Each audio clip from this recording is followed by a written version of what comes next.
بر جهان همچو جان مبارک باد. بر تو ای ماه آسمان و زمین، تا به 7 آسمان مبارک باد.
امروز هم کلام والای مولوی همراه آواز مرضیه با آهنگی از محمد لطفی مطلع گلچین نوروزی ما بود.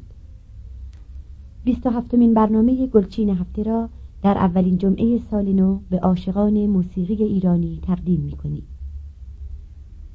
رودکی را نخستین شاعر بزرگ پارسیگو می‌شناسیم.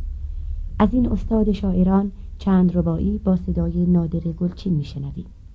با آن که دلم از غم هجرت خون است،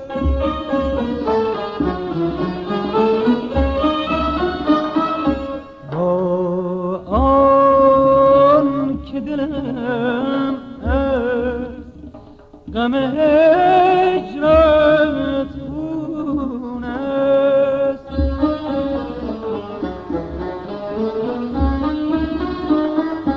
شادی به غم تن ز غم افزون است،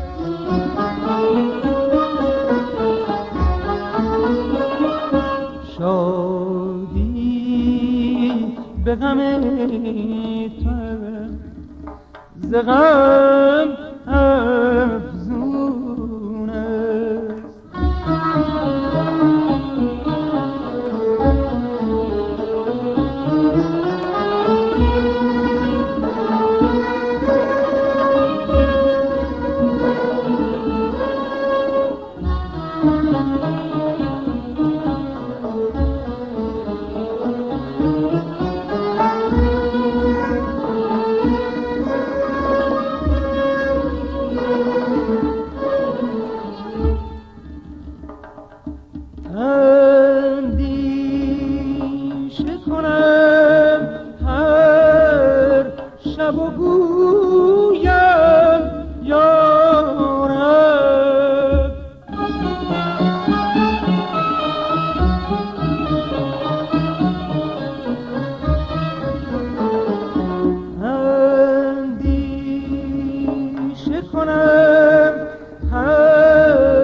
وصالش چون است.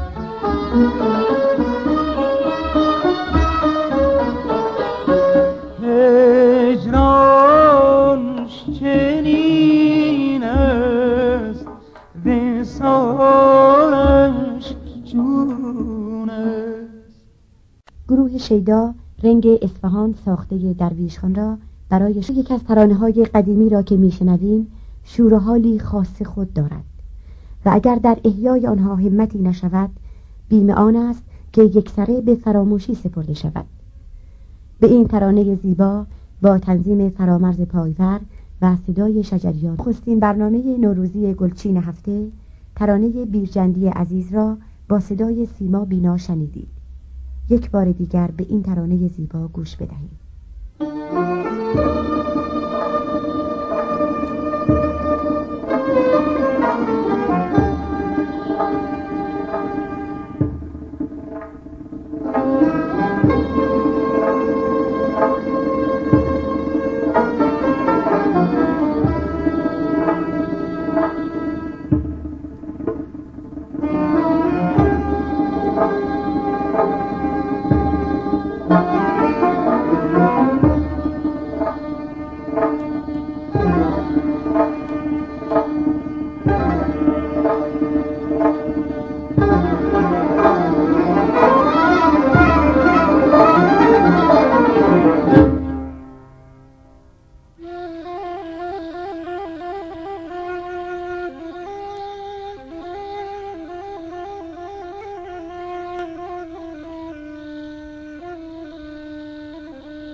خودش میدونه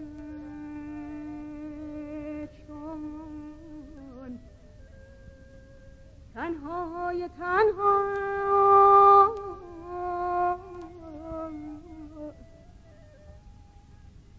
که تنهایی بلای جان گداز.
آهنگ ابوعطا ساخته استاد علی اکبرخان شهنازی را با اجرای گروه سماعی بشنوید.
محمد گلریز خواننده جوانی است که در کلاس آواز رادیو زیر نظر استاد ادیب خونساری تعلیم می‌گیرد.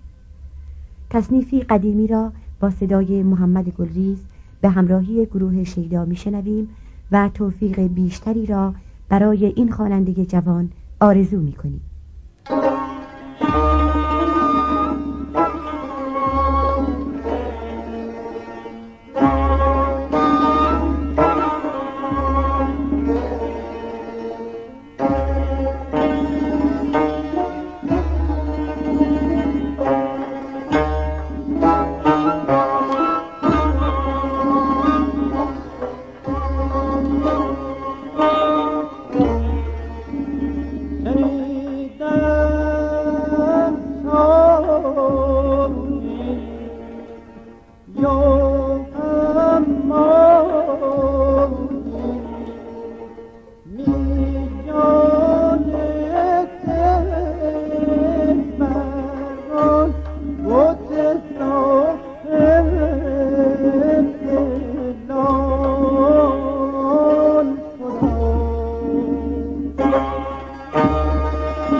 چهار مضراب دشتی اثر استاد ابوالحسن صبا که به نام کاروان معروف است، فرامرز پایور، رحمت الله بدیعی و محمد اسماعیلی اجرا کردند.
دیروز ترانه میلاد جوانه را که همکاران ما از رادیو تلویزیون فارس مرکز شیراز برای ما فرستاده بودند شنیدید. امروز هم با صدای افسر خواننده جوان شیرازی ترانه دیگری داریم به نام یار کازرونی. با تشکر از همکاران مرکز شیراز به این ترانه محلی گوش می‌کنیم.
شیدا در گوشه راک از دستگاه ماهور رنگی اجرا کرده که با هم میشنویم.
ترانه قدیمی گریلی تازه ترین ترانه است که با صدای شجریان ضبط کردیم. رنگ سگاه اثر رضا محجوبی را با اجرای گروه سماعی بشنوید.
ترانه است از استاد امیر جاهد که با تنظیم فرامرز پایور و صدای خواننده جوان سروش ایزدی اجرا شده است.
گل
آخرین گلچین نوروزی ماست، برنامه را با ترانه مینوش به پایان میبریم.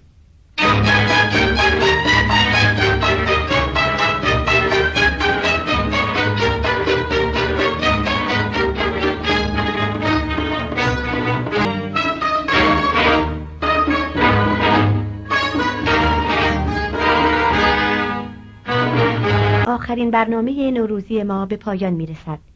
امیدواریم مجموعه برنامه‌های نوروزی ما را شنوندگان صاحب دل پسندیده باشد.